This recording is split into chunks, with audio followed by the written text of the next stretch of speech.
अब फ़कत शोर मचाने से कुछ नहीं होगा और सिर्फ होठों को हिलाने से कुछ नहीं होगा। जिंदगी के लिए बेमौत मरते ही क्यों हो और अहले ईमान हो तो शैतान से डरते क्यों हो। तुम भी महफूज कहाँ अपने ठिकाने पे हो, बाद इखलाक तुम ही लोग निशाने पे हो। सारे झगड़े अपील करने आया हूँ। देखिए, सरकार की नीयत ठीक नहीं है। सरकार हमारे इलाके को कब्जा करना चाहती है। मैं 3 बार का एमपी रह चुका, 3 बार का एमएलए हूँ और जब इलेक्शन लड़ा हूँ मुझे ज़्यादा वोट मिला है। पिछली बार जब एमपी के इलेक्शन में नरेंद्र मोदी जी ने चिल्लाया, अब की बार 400 पार, 400 पार इंडिया अलायंस बना, सब इकट्ठा हो गए तो ऐसा धड़ाम से गिरे कि 240 पर आ गए। अगर नीतीश कुमार और चंद्रा बाबू की नायडू की बैसाखी नहीं मिली होती तो दोनों पैर के लंगड़े थे वो, लेकिन बैसाखी ने बचा लिया। मुझे गर्व है अपने इलाके पर।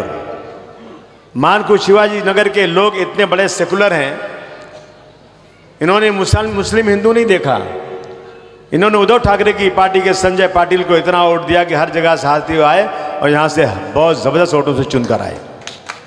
जब देखा बीजेपी का उम्मीदवार जब हार गया तो उनका तोतला, एक तोतला बोलता है, क्या नाम है उसका? हाँ, किरीश सोमैया। एक तो हमेशा नाचते ढिलते रहता है, चलता है। तो कहा उमल खाली में 3 वोट मिला, उमल खाली में वो देहात हो गया, कलेजा फट गया। तो इन्होंने देखा कि ये वोट तो उनको मिलने वाला नहीं है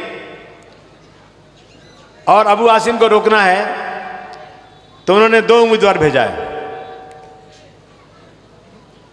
एक घड़ी वाला, दूसरा तीर धनुष वाला। दोनों अपने अपने आकाओं की निशानी दादागिरी से चोरी करके पैसे देकर छीन कर लाए। एक माइनॉरिटी का है, एक मेजॉरिटी का है। ये दोनों वोट काटने आए हैं। याद रखना दोस्तों, मैं एक ही बात कहना चाहता हूं, मैं रहूं या न रहूं, मैं जीतूं या न जीतूं, लेकिन मेरे गोंडी में बीजेपी वालों का कदम नहीं पड़ना चाहिए। मैं अल्लाह को हाजिर नाजिर जानकर कहता हूं, मुझे एमएलए बनने का कोई शौक नहीं है, लेकिन मुझे जरूर इस बात का डर है कि जो इन्होंने धारावी में किया वो इस स्लम को भी लेना चाहते हैं। यहां के घर उनको बर्दाश्त नहीं है, हमारी इबादत गाहें उनको बर्दाश्त नहीं है। इनकी नीयत खराब है। थोड़ी सी गलती किया आपने तो 23 तारीख को आपको पछताना पड़ेगा। ये मत सोचना मैं अपने लिए कह रहा हूं, ये हरगिज मत सोचना मैं अपने लिए कह रहा हूं, लेकिन मैं मानकू शिवाजी नगर के लिए कह रहा हूं। ये मेरा इलाका, मैं 1984 से यहां आता हूं। 1984 के फसादात में मैं यहां था, 92 के फसादात में यहां था। मैंने अपनी आंखों से देखा है। मैं 2 जगह से चुनकर आया था, एक साथ भिवंडी और गोंडी। मैंने भिवंडी को छोड़ा और गोंडी को क्यों अपनाया कि गोंडी में चैलेंज था कि पानी नहीं आता है। मैंने कहा मैं पानी लाकर नहीं दिखाया तो अपने बाप की औलाद नहीं आया। पानी लाया कि नहीं लाया? एक सड़क नहीं थी, पक्की सड़क थी यहां पे। लोग कहते थे कि इतना गटर रहता है कि मस्जिद में जाते हैं तो कपड़ा खराब हो जाता है। जैसे ये मेले बना, मैंने 15 सड़कों को पक्की बनाने के लिए लड़ाई लड़ी और 15 सड़कें बनाया। सारे स्कूल कच्चे थे, बिल्कुल बैठी चाली की तरह स्कूल थे। सब स्कूल बने कि नहीं बने? ये बाजू वाला कहता है जो लड़ने आया कि यहां कुछ डेवलपमेंट का काम हुआ ना। भाई तेरा तो मुंह देख कालिए, तेरे इलाके में क्या बना बता, तो एक स्कूल तो बता। मेरे इलाके में जितने स्कूल थे सब बन गए और आपको गर्व इस बात का है कि मेरे यहाँ सीबीएसई के 2 स्कूल हो गए बड़े बड़े। अब जो इंग्लिश मीडियम में पढ़ना बच्चा चाहते हैं ना, वो बिना पैसे के यहाँ पढ़ेंगे। जहाँ अमीर के बच्चे पढ़ते हैं, मेरे गोंडी के बच्चे भी यहाँ पढ़ेंगे। और एक स्कूल ऐसा बन रहा है, 3 नंबर ऐसा स्कूल बन रहा है कि महाराष्ट्र, मुंबई के महानगर पालिका में इससे बड़ा, इससे महंगा स्कूल कोई नहीं है। मैं चैलेंज के साथ बोलता हूं, मुझे अफसर ने कहा कि सबसे अच्छा स्कूल आपके यहाँ बन रहा है। अस्पताल बैठी चाली में था, 6 माले का, 7 माले का अस्पताल बना के नहीं बना। लल्लू भाई में एक बहुत बड़ा अस्पताल बनकर तैयार है, इंशाअल्लाह इलेक्शन के बाद ओपनिंग होने वाली है। मैदान बन गए। जब कोविड में लोग यहाँ जान दे रहे थे, उनका डायलिसिस नहीं हो रहा था, 45 लोग मर गए यहाँ पर। गैसू भाई बहुत 54 लोग यहाँ मर गए बिना डायलिसिस के। गाड़ियां नहीं थी, सड़क पर नहीं चल रही थी। गैसुद्दीन परेशान थे कि आसिम भाई कुछ करो कुछ करो।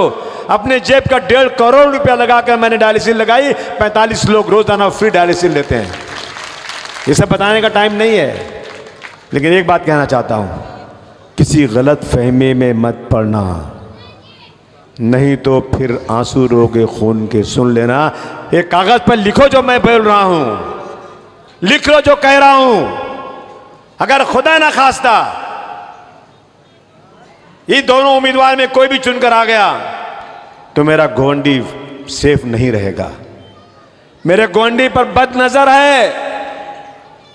10 बार सोच लेना, अगर वोट बांटा ना तो मैं चुनकर कभी नहीं आ सकता। अगर आपने एक साथ वोट दिया तो ही अबू आसिम चुनकर आएगा, और आपने एक साथ नहीं दिया, थोड़ा थोड़ा बांट दिया वोट ना, जब थोड़ा थोड़ा वोट बांट देंगे ना तो फिर वही होगा कि अब पछताए होत गया जब चिड़िया चुग गई खेत। यही कहना चाहता हूं।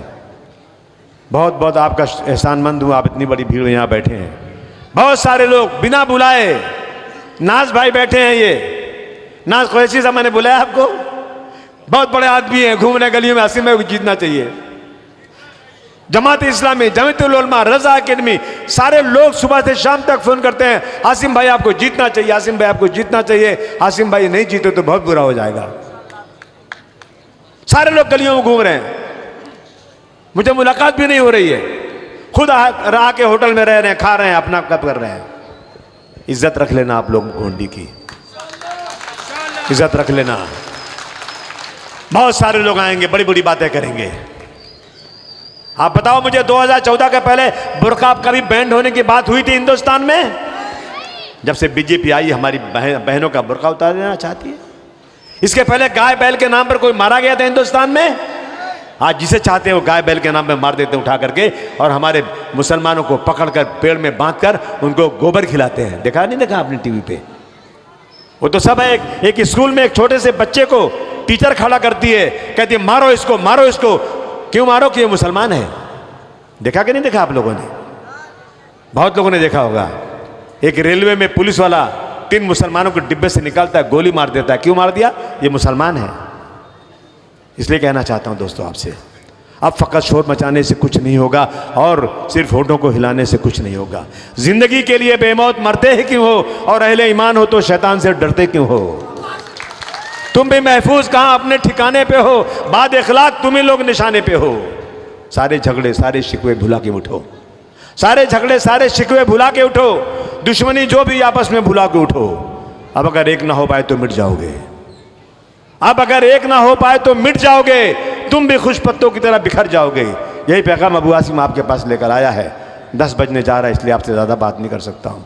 लेकिन याद रखना दोस्तों, आप प्रचार कीजिए, समझाइए लोगों को। वक्त नाजुक है, वक्त ख़राब है। हमारे मस्जिदों में घुसकर हमको मारेंगे ये। हुजूर सल्लल्लाहु अलैहि वसल्लम को बेहुदे लोग नाज़ेबा बात कहेंगे तो मुख्यमंत्री कहेगा आप फिक्र मत करो, हम आपके साथ हैं। इंशाअल्लाह आपकी तबाही का दिन 23 तारीख को आएगा इंशाअल्लाह।